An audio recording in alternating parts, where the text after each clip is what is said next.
a city inside one building, a hill swallowed by houses. These places feel less like cities and more like human storage. Today we're looking at 25 examples of urban hell on Earth, starting with number 1, Jalousie, Haiti.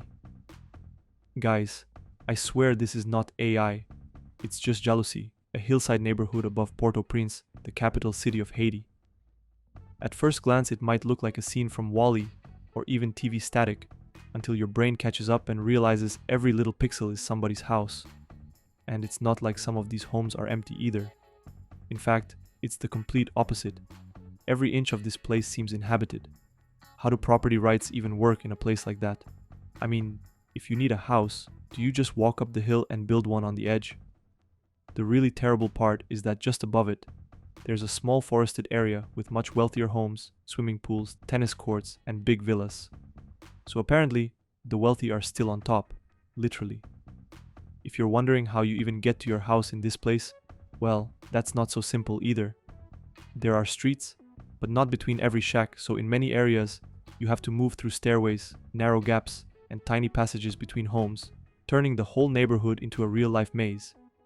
And there are no proper public sewer or water hookups in many parts. Just imagine carrying your day's water all the way up that hill. Back in 2013, the Haitian government launched a project called Beauty versus Poverty and painted about 1,000 houses in bright pinks, blues, greens, and yellows. It cost around $1.4 million, which is why a lot of people looked at it and thought maybe water and sanitation would have been a better place to start. Estimates suggest the population may exceed 80,000 people, many of whom arrived after the 2010 earthquake, when large numbers of displaced people had to find somewhere to live. Instead of living on a tropical island that should feel like paradise, this is their home. And in a place with little proper drainage or sewer infrastructure, when it rains, everything goes one way, downhill. A serious mudslide could probably destroy huge parts of the neighborhood in almost an instant. If a natural disaster were to hit Haiti, I hope it stops and says, wait, no, they've seen enough. Number 2, 30,000 people in one building. This building gotta be a nightmare for the pizza delivery guy. I mean, the app would say the estimated time to arrival is 20 minutes, but I feel like you would still need 20 minutes just to find and get to the apartment. And think about the mailman. Can you imagine being excited having only one more building to deliver mail to, then you realize it's this building? If everyone has a letter, the mailman would need like 2 days to deliver them all. On a serious note, they probably have pretty advanced delivery systems inside, like lockers downstairs with QR codes, maybe even delivery robots, and odds are even the pizza business is inside the building. And that's because nearly 30,000 people live inside this single structure. That's the population of a small town, just compressed into one building. At this point, I think it should classify itself as its own city. From the outside, it looks like a beehive or an ant colony for humans. This is Regent International in Hangzhou, originally designed as a luxury hotel before being turned into housing. It looks like one continuous wall of balconies, repeated floor after floor until your eyes just give up trying to count them. And you can kind of see the scale in the little details, like hanging laundry and tiny signs of thousands of separate lives packed together. It almost feels like a modern-day version of Kowloon Walled City, except this one is actually legal. The building curves in a huge S shape, like it's trying to wrap around itself just to fit even more people inside. It rises around 200 meters with nearly 40 floors, but the real scale here is not the height, it's the density. Inside, it's built to function like its own ecosystem.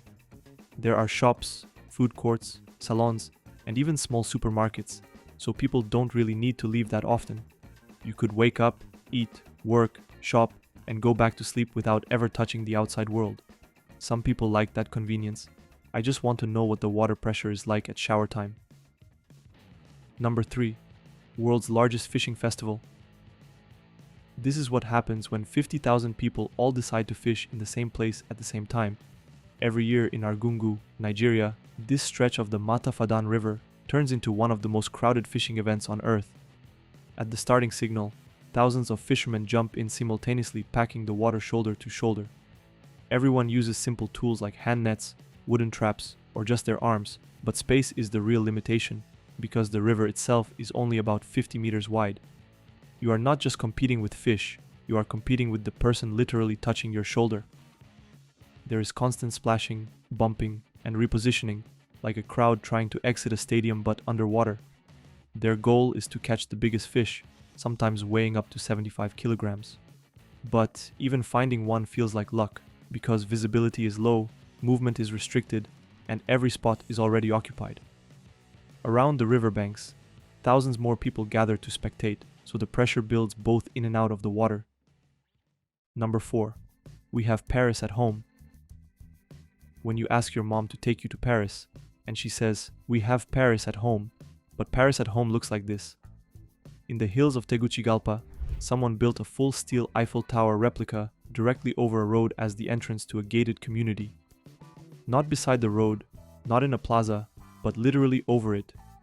From a distance, the silhouette is convincing enough that your brain almost buys it for half a second. Then you notice the power lines slicing across the sky, the concrete walls, and the random pile of blocks that make it feel less like Paris.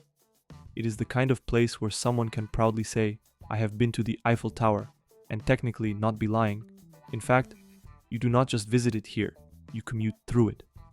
Because behind it is just a regular residential development trying to look expensive. But to be fair, they did commit, because the structure is detailed enough that you can see the lattice work and even stairs going up inside.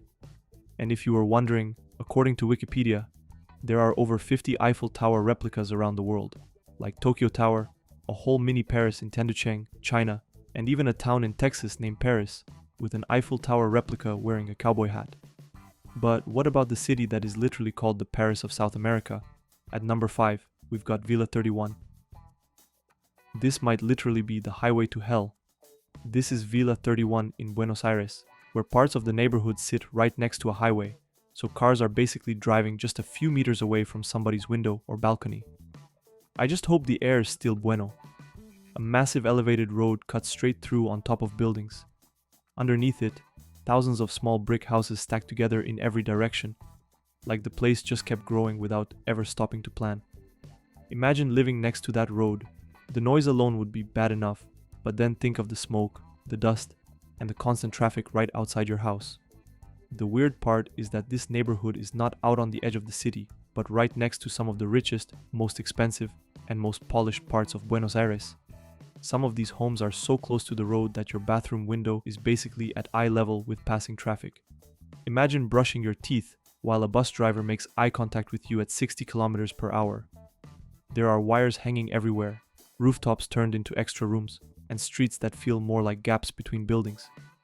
But what really stands out is how normal this becomes in a city where extreme wealth and poverty can exist on the same block without ever really mixing.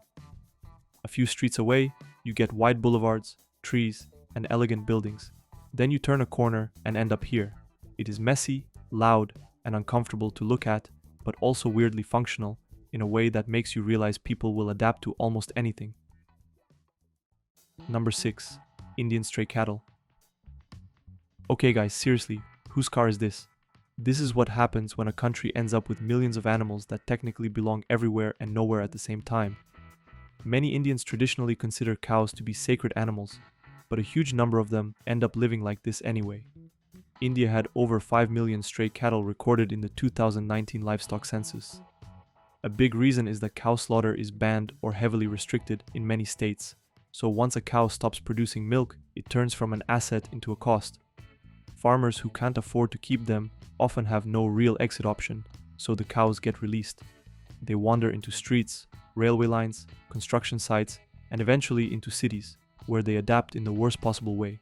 Instead of grass, their diet becomes garbage, plastic bags, or any food scraps they can find in open dumps.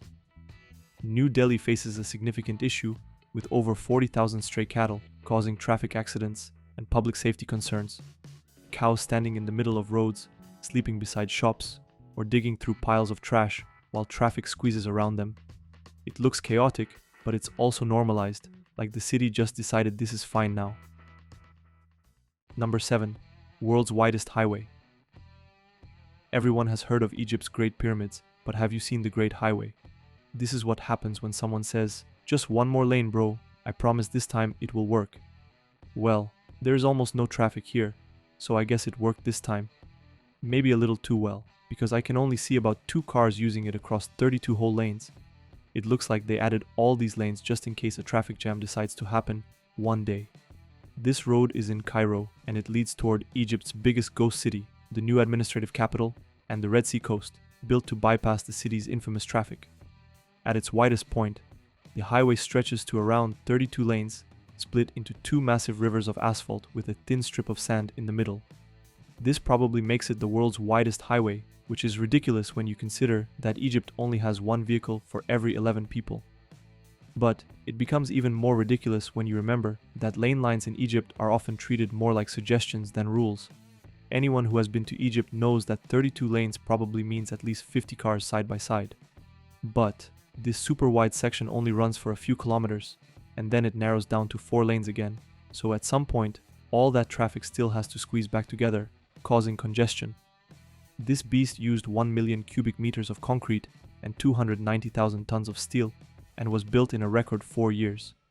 From above, the lane markings repeat endlessly, like a giant barcode stamped across the desert, and somehow, there are barely any cars on it. And this is in the middle of a desert, so the heat coming off all that asphalt must be absolutely brutal. Up close, the scale feels ridiculous, especially where it widens into huge cloverleaf loops that look more like racetracks than exits. It would probably take you a solid minute or 2 just to walk from one side to the other. That is, if you are insane enough to try. Number 8. Village on top of rooftops. This is Sar Aga Sayed, a remote village with almost 2,000 people in western Iran. There are no streets, just rooftops layered into each other. The roof of one house is the walkway for the house above it, so every time you step outside, you are literally walking on someone else's home. Noise travels easily, and daily life basically happens right on top of you. There are no railings, and most paths are just packed earth with sudden drops. So one wrong step and, yeah, let's not think about that. Getting anywhere means climbing up or down constantly, sometimes several levels just to visit a neighbor. That's a full workout at this point. Everything, including food, supplies, and building materials, has to be carried by hand. The homes are built from mud, stone, and wood, which need constant maintenance, especially with rain and erosion. It looks beautiful and almost unreal from a distance, like something out of a fantasy movie. But living here means adapting to a place where the ground isn't really ground. Number 9. Chongqing Rooftop Gas Station. Now this is something you don't see every day. In Chongqing, even the gas stations refuse to stay on the ground. This building has a full service station on its roof, sitting several stories above the street. At first glance it looks absurd, until you notice the terrain, then it kind of makes sense. That is because Chongqing is built on steep hills and river valleys, where ground level is a questionable concept. You can barely see it from this angle, but there's a road behind the building that actually lines up perfectly with the rooftop, so cars can just drive normally onto the top of the building, but to them, it just looks like another gas station. People joke about trains going through buildings in Chongqing, but I guess that is not even the weirdest part anymore. Down below, the same structure functions as apartments, parking, and street-level retail.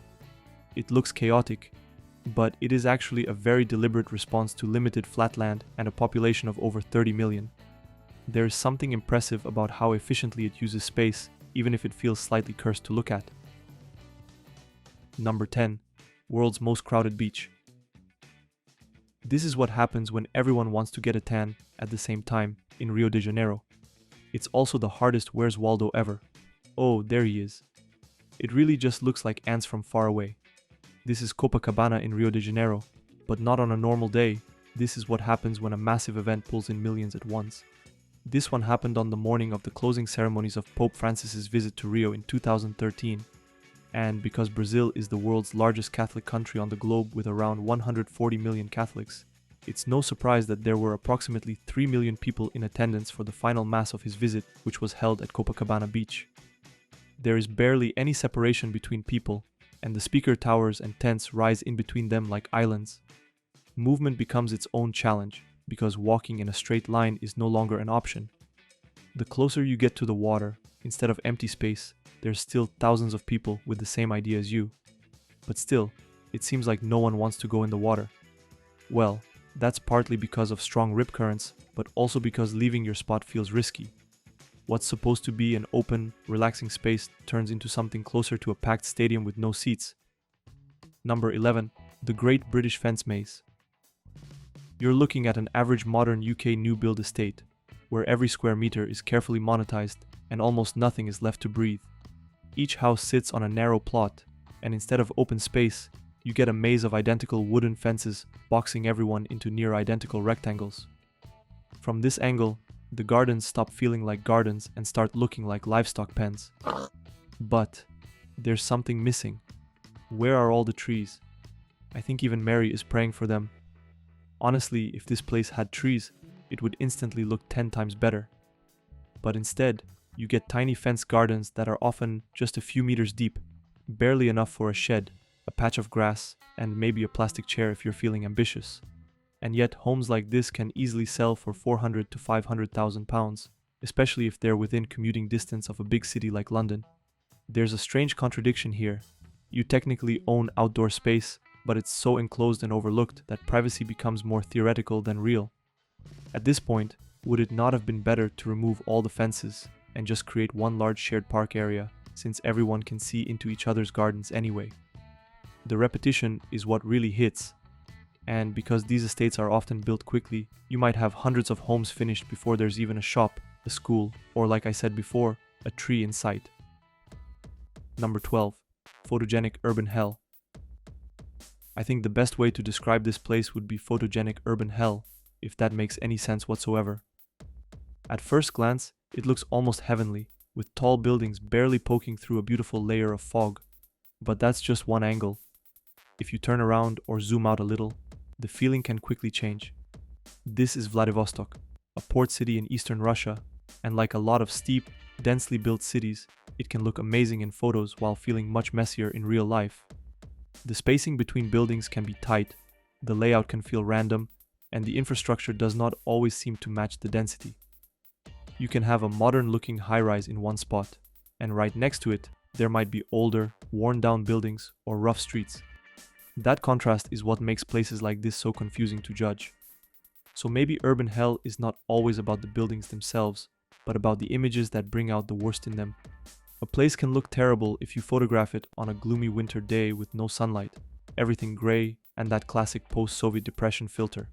Then the exact same place can look completely different in summer, with green trees, blue sky, and warm light, or like here, where a nice layer of fog just politely hides half the city. Number 13. Copy-paste neighborhood. Even cities' skylines has more variety in its buildings than this neighborhood. This is a real gated community on the outskirts of Phnom Penh in Cambodia. And to be fair, the houses don't actually look bad on their own. Individually, they're pretty nice, but copy-pasting them like that ruins it. Every single house is basically the same. These are called Bori developments, and they've been spreading rapidly across Cambodia over the last 15 to 20 years. They're built and sold quickly, mostly aimed at the growing middle and upper class. Some of these projects hold thousands of homes, all packed into tight grids with private security and controlled entrances. So from a developer's perspective, it probably looks very efficient. From above though, there's barely any variation, barely any street life, and almost no real sense of place. I think most people would rather have more land and a smaller house than just a giant house pressed right up against 400 identical giant houses. Just outside these gates, Phnom Penh is chaotic and crowded, with huge gaps between rich and poor. So neighborhoods like this become a kind of bubble and completely disconnected from the rest of the city. Number 14. Buildings in the middle of beach. Guys, this is not city skylines where someone accidentally dragged a bunch of buildings onto the beach. This is Guarujá, a coastal city in Brazil near Sao Paulo. The strange part is how dense it is in that one spot, with a wall of tall towers sitting right on the water and the beach awkwardly bending around them. Everything is squeezed onto this tiny piece of coastline, and somehow, all of it depends on one narrow coastal road. No grid or backup routes, just a single road trying to serve all those buildings at once. And since this spot sits between two of the city's busiest beaches, it seems like the whole area is fighting for space. Number 15. Jakarta, Indonesia. With Jakarta becoming one of the world's largest urban areas, with roughly 42 million people in the metro area, the title definitely comes with consequences. People say a short trip in Jakarta can eat half your day because you're not just crossing one city, you are fighting an entire mega region. That's great patriotic spirit though. I mean, even on the highway, they are creating their national flag. I just hope Polish people are not offended. And this is not some special event either, like Ramadan, when traffic often builds up outside the city as people leave for their hometowns. Nope. This is just average Jakarta traffic. At rush hour, the average speed is about 17.8 kilometers per hour, so in some parts of the city, running is starting to look competitive. And even that does not tell the full story, because Jakarta traffic is not just cars, it is buses, scooters, motorbikes, delivery riders, and whole rivers of people all trying to squeeze through the same limited space at once. Then there is the air, which on bad days gives the city that lovely apocalyptic filter nobody actually asked for. Jakarta had an average PM 2.5 level of 41.7 micrograms per cubic meter in 2024, more than 8 times the WHO annual guideline. Oh, and by the way, Jakarta is also sinking, which really feels like unnecessary extra drama for a city that already had enough going on. I guess that's why the roads are elevated. Parts of northern Jakarta have sunk by up to 4 meters over the past few decades, and in some areas the ground is still dropping at speeds of up to 25 centimeters per year. This also makes it the world's fastest sinking city. Almost half of Jakarta now sits below sea level, especially in the north, where the ocean is basically waiting for its moment. The city floods constantly, not just from rain, but from tides, rivers, and water that literally has nowhere left to go. Some projections say that by 2050, about 95% of North Jakarta could be submerged if nothing changes.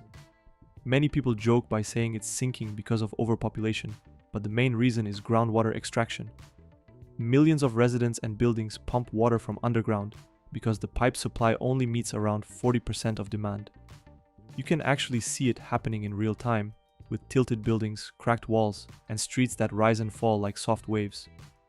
Some places have been raised and rebuilt multiple times just to stay usable, as if the city was trying its hardest not to give up. There is even a massive seawall project meant to hold the ocean back, but experts say it might just buy time rather than solve the problem. So when people say the city is drowning in traffic, it's true, but also literally. The inequality is real too, with Jakarta having the highest provincial inequality in Indonesia in 2025.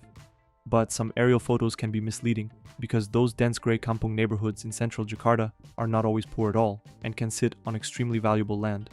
That said, the contrast is still brutal. Number 16. Houses with blocked sea view. Once upon a time, these apartments had a sea view. Now they are staring straight into a wall of concrete. Can you imagine buying a place here a few years ago because of the beautiful beach view, and then this happens? This is Ataköy on Istanbul's Marmara coast in the Bakırköy district. It used to be known for its planned layout, open shoreline, greenery, and mid-rise housing by the water. Then the waterfront changed, new projects moved in, and basically took over the seafront with private luxury blocks and high-rise development. The old red roof buildings in front were never detached beach houses or anything like that. They were already apartment blocks, but they had light, air, and a much more open view toward the sea. That is what makes this so brutal. You buy into a calm coastal neighborhood, and a few years later your horizon gets replaced by giant towers. And of course, once those buildings go up, the apartments behind them lose their view too, and then the ones behind those. It's an endless loop. So the lesson is to never buy a place because of the view, unless it sits in front of protected land. Or even better, if that view is on your property. The funny part is that the developers will still sell this as premium seaside living. Well, they are not wrong exactly. They just changed who gets the seaside part. To be fair though, more people technically get an ocean view now, so maybe that's a net positive. And for the people in the old apartments, well, at least they now have a barrier for an initial hit of a tsunami. Number 17. World's biggest tire graveyard. Look at this huge tire graveyard. I get tired just looking at it. It looks less like a dump and more like Kuwait accidentally grew a second black desert. For miles and miles, the ground is just tires, piled so densely that you can barely see the sand underneath. At first, your brain tries to read it as rocks or shadows, then you realize it is just millions of old tires. I'm honestly more impressed by how this guy's clothes are still white.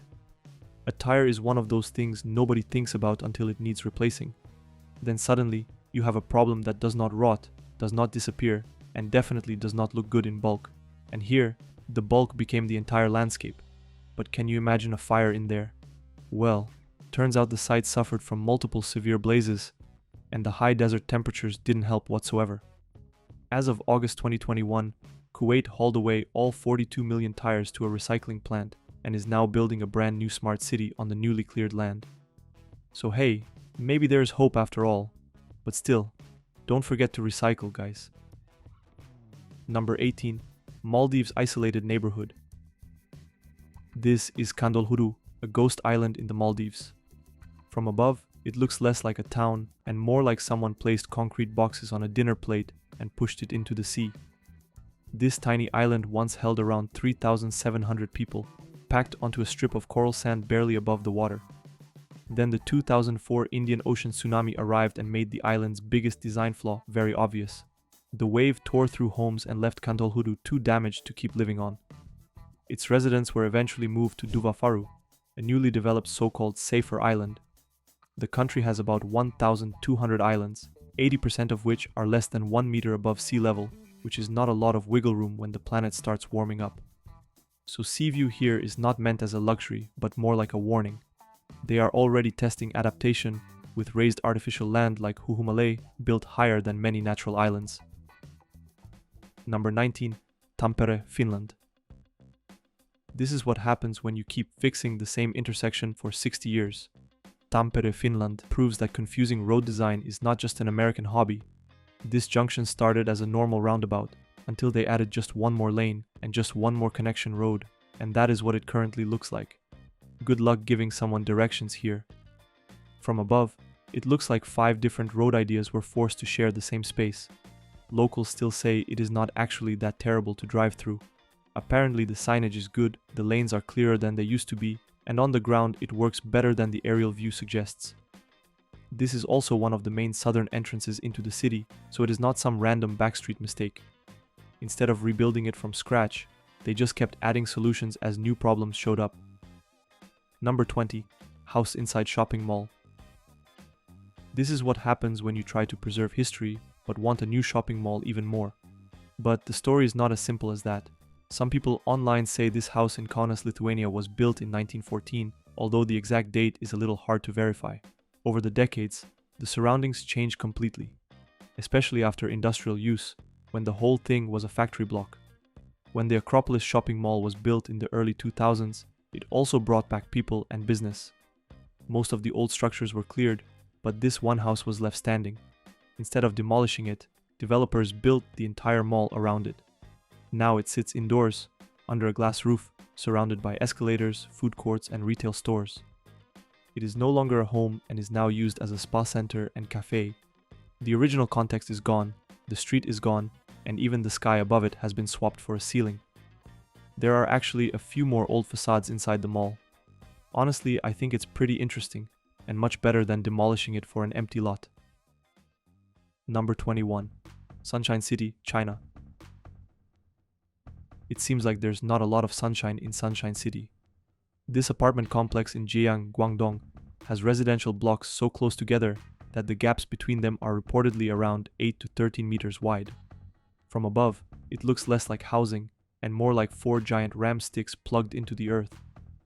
The buildings are long, flat, and parallel, so lower floor apartments mostly get a view of another wall and maybe someone else's laundry if they're lucky.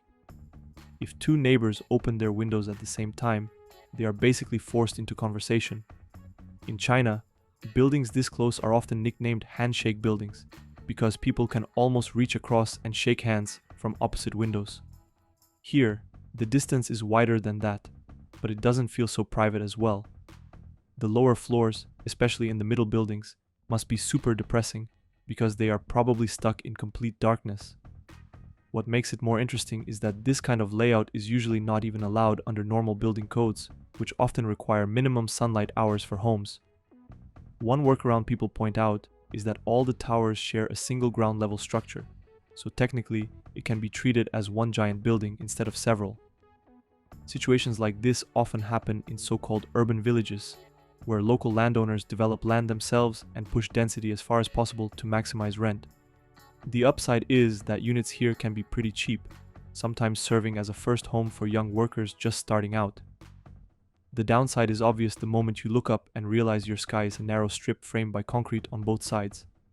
It is efficient and crowded, so I guess it's good for building neighborly relations during community window-to-window laundry hanging. And somewhere deep in the middle, one apartment is probably advertised with partial sky view, meaning a blue rectangle visible for a few minutes a day. I just hope it's protected against earthquakes, because otherwise, one strong shake and the whole place could go down like dominoes. Number 22. Qianchun Overpass. Sometimes I truly wonder if China gets help from aliens. I mean, you can criticize the Chinese regime, but you can't ignore its growth. The Qianchun Overpass in Guiyang stacks highways on top of highways until the whole thing feels like a 3D maze. At its tallest point, there's about a 55-meter height difference, which is basically a 15-story building made entirely out of traffic lanes.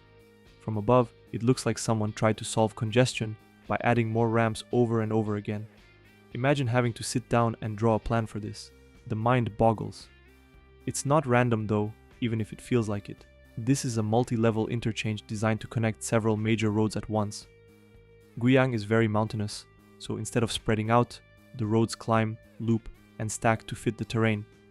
Engineers have to account for elevation, angles, traffic, and structural load all at the same time, and if you miss one exit, you can't just simply turn around, so drivers rely heavily on GPS and signage. Number 23. A social housing program. I know you probably imagined the first colony on Mars as some sleek domed sci-fi city, but I think it should look more like this. To be honest, this looks more like a bad Photoshop or some low graphics video game without proper shadow rendering than a real image. This is Pardis town, east of Tehran, and it looks like someone tried to build a city before remembering cities also need the life part. It's just so empty and dry. Huge rows of grey apartment blocks rise out of the barren hills, repeating again and again across the landscape. From a distance, it looks more like a low-budget game map where the background buildings accidentally became the main level.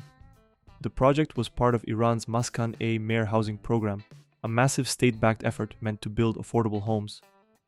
At its peak, the broader plan involved new towns and roughly 1.5 million housing units across Iran. And to be fair, a plain concrete apartment is still better than no apartment at all. But these early views of Pardis are brutal. There are towers, dirt roads, empty lots, but almost no signs of street life. It feels less like a neighborhood and more like a construction site. It does look like a fun place to play paintball though. The original promise was a community with transport, schools, hospitals, and parks, but parts of the wider program reportedly struggled with basics like water, heating, and sewage. The buildings are spaced out more than some super dense tower blocks, which actually could have helped if the spaces between them had been turned into green areas. Instead, the gaps just feel like leftover land. Just hire a landscape company and let them go crazy. Newer images show parts of Pardis looking much more finished, with roads, paint, cars, and residents moving in, so these images captured the project at its bleakest stage. Still, it shows the danger of treating housing as just a numbers problem, because you can stack thousands of homes into the desert, but without services, transit, and public space, it starts to feel more like storage for people. Number 24. Apocalyptic McDonald's. It looks like an apocalypse happened here, and the McDonald's was the only thing that survived. From above, it almost looks photoshopped. This temporary store was built for Lunar New Year in early 2024, and it only lasted about 10 days, so this was basically a limited edition McDonald's. It had saturated red walls and oversized golden arches that almost made it feel ceremonial. But once you stepped a few meters outside, you were back to exposed brick, rusted railings, and air conditioners hanging off buildings. The contrast is so sharp that it almost looks fake, and honestly, that is kind of the point. These pop-ups are designed to be hyper-photogenic, pulling people in for a quick visit, a few pictures, and probably a meal. The neighborhood itself, Yongqingfang in Guangzhou's Liwan district, is not actually abandoned or poor, even if it can look a bit worn down in some of these photos. Number 25. South Korea Whole Hotel. This looks less like a hotel and more like a crater. This circular resort, the Kota Hotel, was completed in 1992 in the mountains of South Korea, with around 270 rooms arranged in a ring facing inward.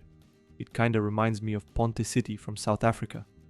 Instead of a normal courtyard, the building drops straight down into a massive hollow core, creating this deep, shadowy void in the middle. The views are truly amazing though, and I'm guessing every unit has an outward-facing window on the exterior. But by the late 2000s, things started falling apart. The owners ran into debt, management issues piled up, and at some point, the people in charge just disappeared.